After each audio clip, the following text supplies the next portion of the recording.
EPHRAIM Alphonse. Remember, these are intellectuals and educators. 1896 to 1995. That dude had a full life, didn't he? Look at that. That dude almost lived to be 100 years old. He was a Bible translator and a missionary. He was the first black Bible translator. Bible translation is hard enough. You got to know, you know your own language. Then you have to learn Greek at least. Sometimes Hebrew if you're going to do the Old Testament as well. And then you have to learn the language that you're translating into. Being a missionary is hard enough. Doing translation work and missions is doubly hard. Methodist missionary in the Panamanian jungle. This dude went down to Panama. Learned Greek, and their language is called the Valente. I think that's how you pronounce it. Completed the Valente New Testament. And listen to this with Eugene Nida. Now, if you look up Eugene Nida, he's a really well-recognized linguist when it comes to the biblical languages. In fact, there's a whole lexicon with his name attached to it, the Low Nida lexicon. Low Nida said this about EPHRAIM Alphonse. Listen to this. This is a fantastic quote. Probably no one has entered more fully into the rich realms of Aboriginal speech than this humble African-American servant of God who worked untiringly among a needy people.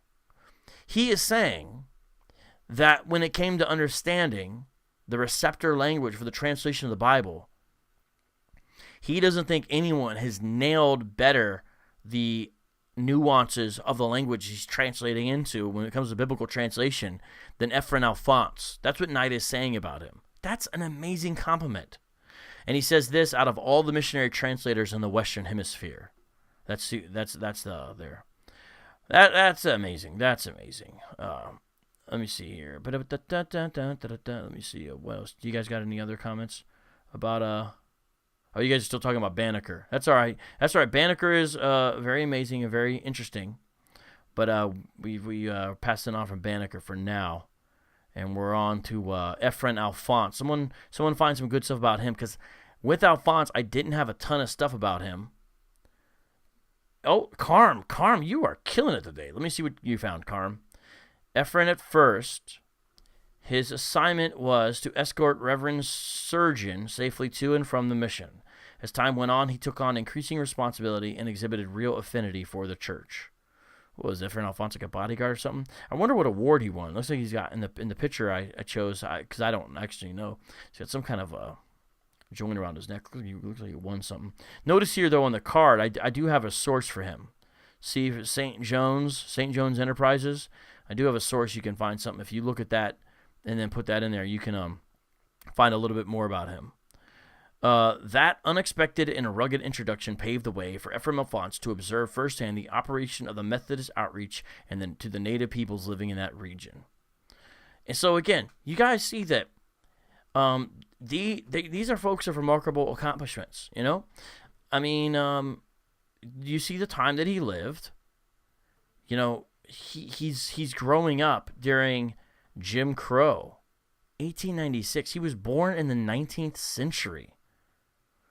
That means, only 30 years prior or so, a generation before, you had the whole Civil War thing and all that. You had just slavery all out.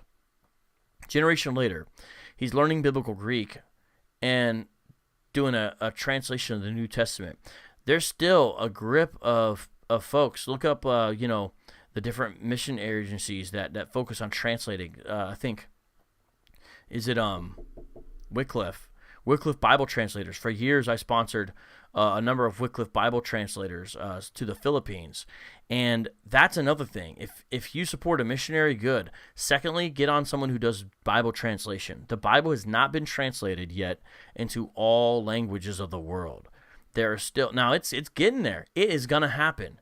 But it is going to happen. I believe that in Jesus' name it's going to happen.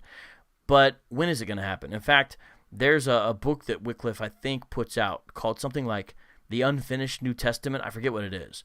But what it is it's a blank New Testament, and on the pages, it's all white, it's all blank. Obviously, it didn't cost that much to produce, whatever. But what it does is each page represents a different people group whose language still does not have any part of the Bible in it yet. That's what it represents. I think it's called the Unfinished Testament or something like that. But pretty dope concept, if you ask me. Street apologist.